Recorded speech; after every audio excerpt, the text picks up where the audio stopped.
Ilgarilari tabiati boy mamlakatlar eng badavlat mamlakatlar hisoblanar edi. Endilikda odamlari g'ayratli bo'lgan mamlakatlar badavlat hisoblanadi. Henry Thomas Boku. Salom do'stlar. AQSh dollarining so'mga nisbatan qiymati deyarli har kuni o'zgarib borayotganligi bois, chetdan kirib kelayotgan mahsulotlarning narxi ham oshib boryapti. Xomashyo o'zimizda ishlab chiqarilishiga qaramay, aksariyat tayyor mahsulotlar yurtimizga chet eldan kirib keladi. Bunday vaziyat yurtimiz tadbirkorlari uchun qulay biznes sharoitini yaratmoqda. Chunki xomashyoni so'mda sotib olsangiz va ishlab chiqarish jarayoni O'zbekiston hududida bo'lsa, sizga AQSh dollarining qiymati unchalik ta'sir qilmaydi. Hamma xomashyoni so'mda sotib olasiz. Soliqlarni va kommunal to'lovlarni so'mda to'laysiz. Ishchilaringiz ham so'mda oylik olishadi va nihoyat tayyor mahsulotingizni ham so'mda sotasiz. Bunday sharoitda chetdan kelayotgan har qanday mahsulotlar siz bilan narx bo'yicha raqobat qila olmaydi. To'qimachilik ham shunday biznes turlariga kiradi. To'qimachilik hozirgi vaqtda yurtimizda rivojlanmagan sohalardan biri hisoblanadi. Shuning uchun bugun Karam kanalidan to'qimachilik biznesi haqida ozgina bo'lsa ham ma'lumot olasiz. Aytgancha, bugundan boshlab bizning hisob-kitoblarimiz AQSh dollari qiymatida ko'rsatiladi. Shuning uchun bir qo'lga kalkulyatorni olib, bemalol o'rnashib olavering. Birinchi qiladigan ishimiz har doimgidek to'quv uskunasini sotib olamiz. Eng qulay variant Jinhao GD-H122S modelidir. Chunki u juda tez ishlaydi va atiga 16,000 AQSh dollariga baholanadi. Kompyuterlashtirilgan tezkor to'quv uskunasi uchun bu narx juda ham yaxshi. Chunki xuddi shunday texnik imkoniyatlarga ega bo'lgan Wellis kompaniyasining VFK 256N uskunasi naq 24,000 AQSh dollariga baholanadi. Uskunani sotib olib uyga o'rnatganimizdan so'ng xomashyoni qidiramiz. Paxta o'zimizning respublikadan chiqqani uchun bugungi kunda 1 kilogramm xomashyo 2,5 dollar atrofida sotilmoqda.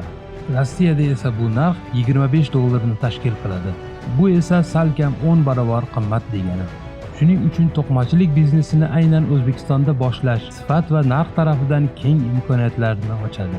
1 kilogramm xomashyodan o'rtacha 6 dona bolalar kiyimi, 4 dona ayollar kiyimi, 3 dona erkaklar kiyimini ishlab chiqarish mumkin. Bitta mahsulot ishlab chiqarishga 6-12 sentlik energiya sarflanadi. Bitta uskunada 2 smenada ishlash uchun 2 ta malakali ishchi kifoya qiladi. Har biriga 150 dollardan maosh berilsa, bir oyiga 2 kishiga 300 dollar maosh beriladi. Bir oy 25 ish kunida o'rtacha 500,000 dona yosh bolalar kiyimi yoki 400-800 dona ayollar kiyimi yoki 350-700 dona erkaklar kiyimini ishlab chiqarish mumkin. Bu raqamlar mahsulot to'qimasining osonligiga yoki murakkabligiga qarab o'zgarishi mumkin. Shunday qilib, bir dona bolalar kiyimini ishlab chiqarish uchun 1 dollar 25 sent, ayollar kiyimi uchun 1 dollar 75 sent, erkaklar kiyimi uchun 2 dollar atrofida sarflanadi. Bu hisob-kitoblar ishlab chiqarish joyining ijara puli va soliqlarni hisobga olmagan holda chiqarildi. Hozirda yurtimiz bozor va do'konlarda to'qimachilik mahsulotlari sifatiga qarab 3 dollardan 25 dollargacha sotilmoqda. Siz ushbu uskunani sotib olish orqali o'z kelajagingizni ta'minlaysiz. Chunki ushbu uskuna eng zamonaviy to'quv dastgohlaridan biri hisoblanadi. Uskuna to'liq kompyuter orqali boshqariladi. Uskuna deyarli barcha usullarda va bir vaqtning o'zida ikki usulda to'qish imkoniyatiga ega. Uning kompyuter xotirasiga ko'plab mahsulot modellari kiritilgan. Shuningdek, kompyuter xotirasiga yangi modellar kiritish uchun yuqori sifatli kamera va skaner bilan jihozlangan. Bu dastgoh yordamida kuzgi va qishki kiyimlar, xususan qalpoqlar, sviterlar, jemper va vodolaskalar ishlab chiqarish mumkin. Demak, ko'zni chirt yumib ushbu ishlab chiqarish uskunasiga 16,000 dollar sarmoya kiritib ishni boshlasangiz, mehr bilan ishlagan taqdirda bir oyda 1,5 dollardan 3,000 dollargacha foyda olish mumkin. Sarflagan sarmoyangiz kamida 5 oyda yoki uzab ketsa 10 oyda to'liq qoplanadi. To'qimachilik sohasida o'z ishingizni boshlab, kuz va qishning sovuq kunlarida o'z mahsulotlaringiz bilan odamlarning joniga or hokim. Ana shunda ular o'z hamyonlaridagi mullajiringni siz bilan baham ko'rishadi. So'zimiz yakunida Karam kanalining veb-sayti ishga tushganligini ma'lum qilmoqchimiz. Ushbu saytda tadbirkorlikni boshlamoqchi bo'lgan barcha o'zbeklarga iloji boricha haqqoniy ma'lumotlarni taqdim qilib borishga harakat qilyapmiz.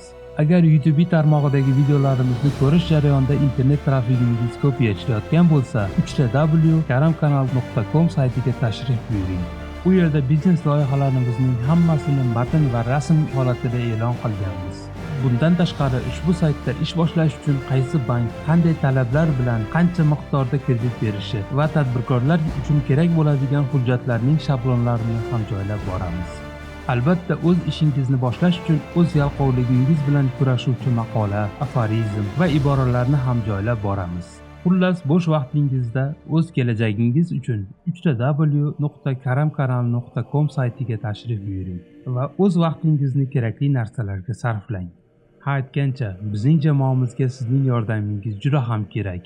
Buning uchun ushbu videoni do'stlaringiz bilan baham ko'ring va albatta Karam kanaliga obuna bo'ling.